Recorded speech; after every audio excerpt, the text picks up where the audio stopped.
started a 5-year cooperative integrated. We started with 20 students in chemical engineering, 20 in mechanical engineering, 20 in electrical engineering, only 3 branches. Every student was sponsored by an industry. Being in Bombay does help. Okay? Because chemical, mechanical, electrical industry is right there. And therefore, how much did I ask? I was coordinating that program, 17,000 rupees per year in 1985.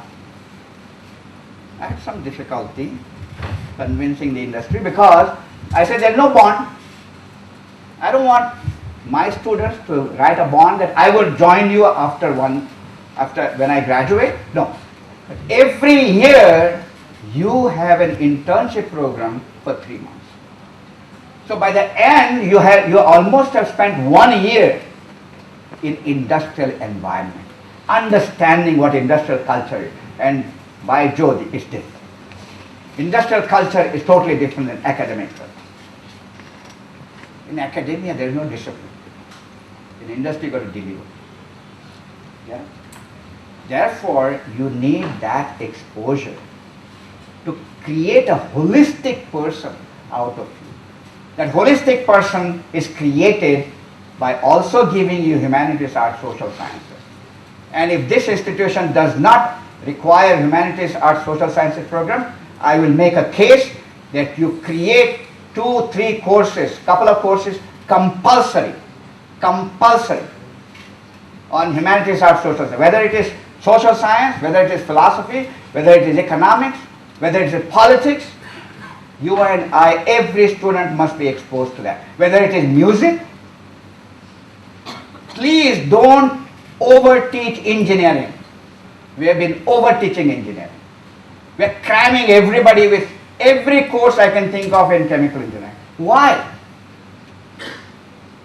If I teach you how to learn, my job is to teach you how to learn. And my job is to give you responsibility of learning. I am creating a partnership between you and me, you and the institution, that you will learn on your own. I will teach in the best possible way because I understand the problems you have. So, will you guarantee that you will learn? Then I will say, I don't have to cover everything in the class.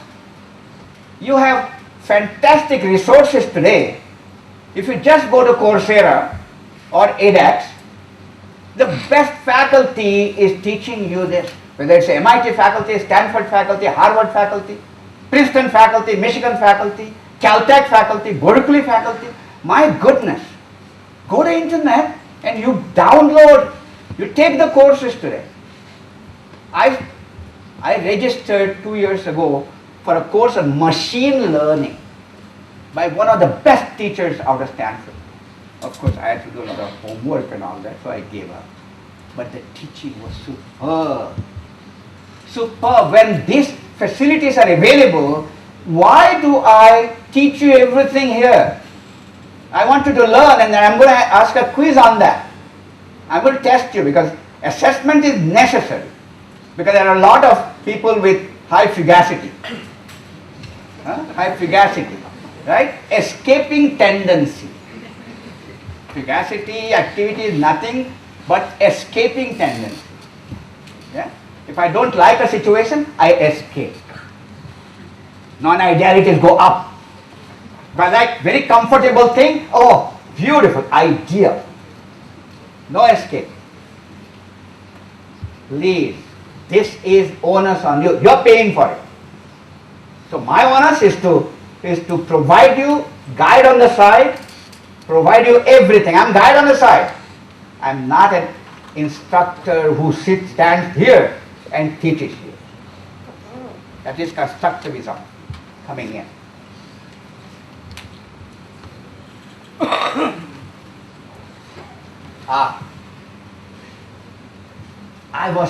When I was planning DAIICT, and in fact I was planning Dhirubhai Ambani University. And Dhirubhai somehow was of the opinion that we should create Nalanda of the 21st century. Amazing, isn't it? You wouldn't believe it. A fellow who's counting cash. May his soul rest in peace. He told us, I want to create Nalanda of the 21st century. So I went and dug a hell of a lot of information.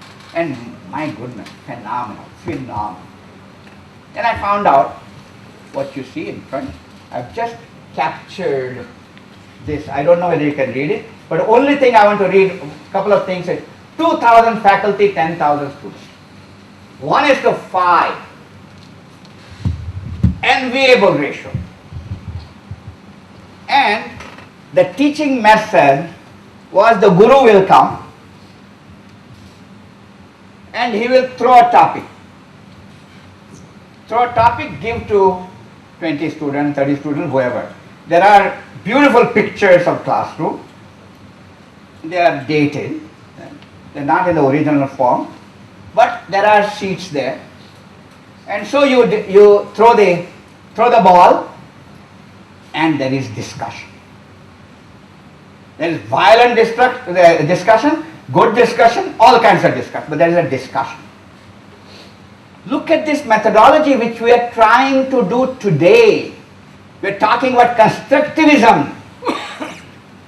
Yeah? We are trying to say that this is not the classroom.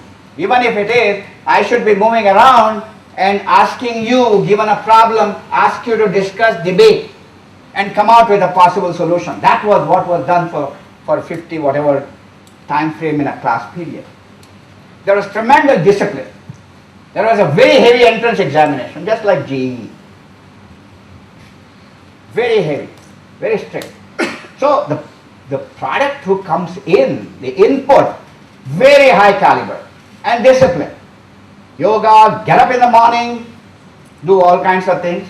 4, 4:30 baje wo jo Brahma Muhurt hai, get up at that time and do exercises, do thinking, meditation, what have you. And then you come to the class. And this is what is called a Socratic method of learning, of teaching. Socrates did the same thing. I would like you to go on the internet and look at Socrates. Look at all this great, who was the other one? Socrates and Aristotle. Plato. I tell you, you and I will learn tremendous. And therefore, what we're trying to do today is what should be the Indian Nalanda methodology of teaching. It was one of the greatest center of excellence in India, and it survived for 1,000 years. If we survive for 25 years, you say, wow, what a beautiful institution it is. 1,000 years, mind you. What happened? What happened to our methodology of teaching? What happened to such great institutions, Takshashila and Nalanda? I don't have too much information on Takshashila, but Nalanda there is a lot of information. And of course now today you have a Nalanda of the 21st century being set up. Can UPES create Nalanda of the 21st century here? $1 million question. Can every institution create Nalanda of the 21st century? Every institution in the country. Then we don't have to worry about quality at all. Quality is inherent in the system. Excellence is inherent in the system. And everything we think of, everything we do is excellence. Then excellence will automatically come. I'm naive in saying, what a vision in 2nd century AD. Can we do better? I'm naive.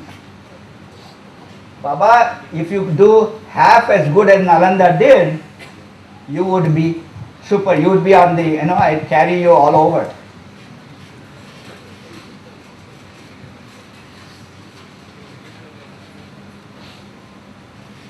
This is the graduate I want to produce. I want to produce problem solver. You are all problem solvers. Any problem I throw this Zen master story, any problem, real problem, in a complex country like India, you should be able to tackle this. problem solver, innovator. I want you to innovate. I want you to innovate. Everything you think of is innovation. I want you to be wealth generator. Wealth not only for you.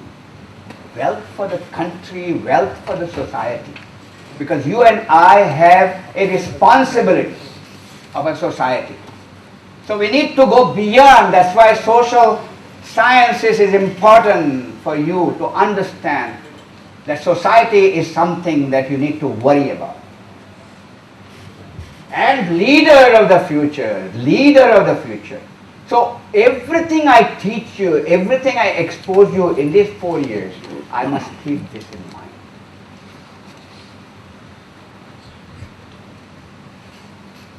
We're talking about excellence. Look at that. We are what we repeatedly do. Excellence then is not an act but a habit. I wake up, I think of excellence. I go to UPS, I think of excellence. I'm in the bus or car, what have you, I think of excellence. Excellence is in my blood. Only then this country will be one of the best countries of the world. Potential exists. Forefathers have given us. Average Indian is far superior to average anybody. Anybody. We need to provide you that catalyst. So said Aristotle. I said, strive for world-class institutions and organizations.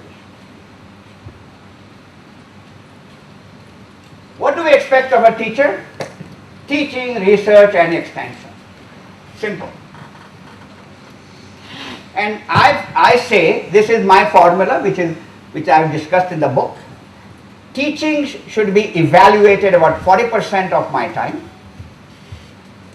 So you need to evaluate my teaching. Very difficult to evaluate teaching.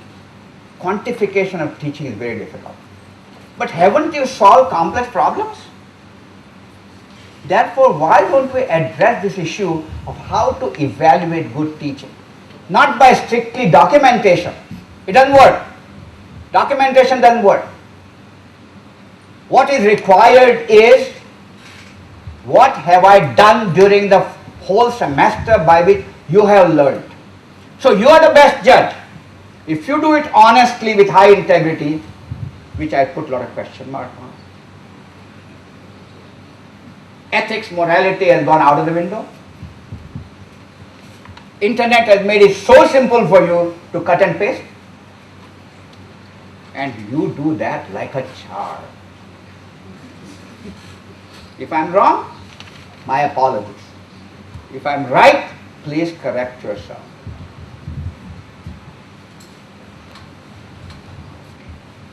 Research is, I still value research more than teaching overall. Teaching and research are all so closely connected. You can't separate the two. 50%. But when I say research, research in teaching methodology. How do I use education technology today to be one of the best teachers? Because everybody is not our Nalanda teacher, mind you. I have to learn teaching. First time when I came, I told you the story of attending Sienna Rao's class. Okay, I don't want to repeat it. But I was a raw guy. I didn't have any industrial experience, no teaching experience. I have research experience, no industrial experience. So I went 2 summers in a small pharmaceutical company in Indore and learned what is industrial culture. This facility every institution provides. How many of us make use of it? Because we think that industrial exposure, no good. Hare Baba, everything I teach has to have applications. And applications are in industry. And in research also. So, first is research documenting in teaching methodology. What is pedagogy that I use? What is paradigm I use? So, I'm not going to elaborate on that. This is available to everybody who wants it. Santosh Gupta. Please study it, critically analyze it, and throw it back to me. I'll appreciate that. I'll appreciate that. Okay? My email is there on the first slide. Feel free to send email. I promise you 99% of the time I immediately respond saying acknowledgement. Okay? Faculty, please.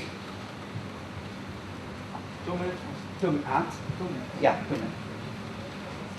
The top is what I started with at IIT Kanpur. The critical thinking approach. I give you a problem, you are told how to analyze it, how to synthesize it, how to come out with a solution or number of solutions, how to optimize the solution. Today, after 50 years or 60 years of IIT Kanpur, we need to tune that model a little bit. And the tuning is at the end. I need you to conceive a problem. I need you to conceive a problem and design a solution. Product, process, what have you. So, because we're terrible in designing, we're terrible in project management, we're terrible in system thinking, systems thinking. Yeah? And I think I can deliberate with you personally. So, what I have done, the new learning process is I've added conceiving and defining a problem and designing a workable, accessible, sustainable, affordable solution. Critical thinking approach remains what IIT Kanpur gave to all institutions, and we should make good use of it, not because of IIT Kanpur gave it, but because that's a superior model. I want you to think, continuously think, analyze, synthesize. Critical thinking approach, systems approach, conception to delivery. I'm going to wind up by, there are a lot of other things, please go through it. Oh, I will take 1 minute to define this. This slide has a direct conflict with what you are doing here. Chemistry, math, physics, life sciences. I'm bringing in life sciences because today every engineer, whether he is chemical, mechanical, electrical, metallurgical, materials, will only do things that are human body connected. Everybody is going to work in that area. Integrated science courses. I'm going to throw a challenge, which in my blog you will have this. My blog is on LinkedIn. Design and innovation, every course, there must be a course on design, introduction to conceptual design in the first semester or a second semester. Because we are design capital of the world. So says Bill Gates. We are the software capital of the world, we are design capital of the world because we have super brains. So we can design a chip. Therefore, you must be able to say, hey, this is a good design. Or this is a bad design. This is a good design or a bad design. Therefore, it is essential for us to look at that. Please start a tinkering lab. We can debate that. We are terrible in tinkering. Tinkering lab is the first thing that you should be exposed to, 24/7 open. Fabrication technology lab. Our workshop, machine shop is no different than when I learned. I have not seen your workshop. 99% of the time a workshop is what I did. Industry totally changed. Therefore, I need a new fabrication technology lab. Integrated open-end science and engineering labs. Innovation project. I close with one example. I was teaching Introduction to Engineering and Petroleum Engineering at PDP. First course, first year, 2007. While teaching there, I said, hey, can you design students, 240 students, 240 experiments combining physics, chemistry, math in integrated lab. I thought they would not be able to do that. And I said, make a group of 8 each So there were 30 groups. Yeah? In 15 days, they came back with 40 integrated experiments. 40. Of course, then we started an integrated lab in which we chose about 20-25. My faculty did. Physics, chemistry, math faculty did. So you are capable of thinking. If I challenge you, you will deliver. So integrated lab is what we should be doing. We are, and whatever we wish ourselves to be, we have the power to make ourselves. So we have to know how to act. Beautiful. Each word is heavy, weighty. Please study that very carefully. So says Swami Vivekananda. This is Vivekananda Hall. Remember him. I was looking for his picture here. Is it there? Bust is there. Oh! Thank you. Thank you so much. Enjoy.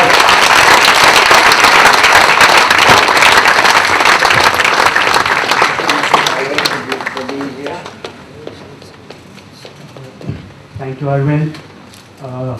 As last week, Friday, this is again a very delightful talk. I just have two comments which I'd like to add on.